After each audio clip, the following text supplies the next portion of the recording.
দেখুন এখন শিশুরা খেলছে।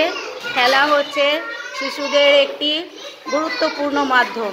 খেলার মাধ্যমে সবকটি বিকাশের ক্ষেত্র সঠিকভাবে পূরণ হয়। শিশুর বেড়ে ওঠা ও শিখনের সকল দিকগুলি তার খেলাধুলার সঙ্গেই সম্পর্কিত। বিশেষত শিশুর চেতনা ও বৌদ্ধিক বিকাশের দিকগুলি এর প্রভাব লক্ষ্য করা যায়। খেলা দুই ধরনের আছে, স্বাধীনভাবে খেলা ও পরিচালিত খেলা।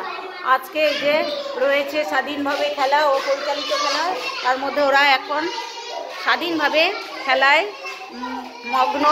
ওরা দেখুন যে যার মতো করে কি সুন্দর উপকরণ নিয়ে খেলা জিনিস নিয়ে এই যে স্বাধীনভাবে এই যে খেলছে। দেখুন সবাই কি সুন্দর, এই যে এখানে ও এটা নিয়ে খেলছে। এরা এখানে নিজেদের মতো করে এই যে খেলছে স্বাধীনভাবে খেলা। এই যে দোকানদানি, হ্যাঁ, ওই যে এ গাড়ি নিয়ে খেলছে। তো এই যে স্বাধীনভাবে খেলা ওরা খেলছে। স্বাধীনভাবে খেলা শিশুর বিকাশে সাহায্য করে। শিশু নিজের মতো করে বিভিন্ন অনুসন্ধান করে, তার ব্যবহার আবিষ্কার করে এবং সেই উপকরণ নিয়ে কাল্পনিক খেলায় সে মেতে ওঠে।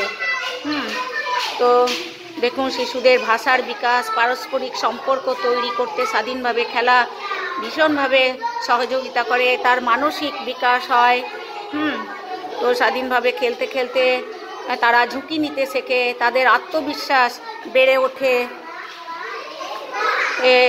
নিজেদের করা ভুল থেকেই স্বাধীনভাবে সমস্যা সমাধান, বোঝাপড়া করতে শেখে। তো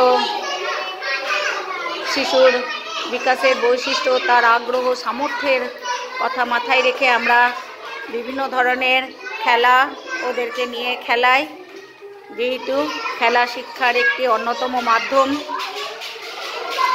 দেখতে থাকুন শিশুদের বিকাশের দিকগুলিকে মাথায় রেখে আমরা কিভাবে শিশুআলয়ে শিশুদের নিয়ে কর্মসূচি গ্রহণ করি। এই দেখুন এরা দেখি করো করো করো করো, হ্যাঁ, এই যে এরা কি সুন্দর, এই দেখুন পাখির বাসা খেলছে, এই যে কি সুন্দর।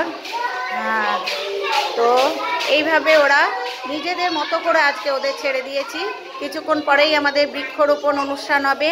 এই যে গাছ নিয়ে এসেছি, দেখুন আমের গাছ, পেঁপের চারা আর একটি মানি প্ল্যান্ট। এই যে মানি প্ল্যান্ট, এই তিনটে জিনিস লাগাবো আমরা বাচ্চাদের নিয়ে। একটি গাছ একটি প্রাণ, গাছ লাগান গাছ বাঁচান লিখলাম। তো এইসব নিয়েই আমরা বৃক্ষরোপণ অনুষ্ঠান শুরু করব কিছুক্ষণের মধ্যেই।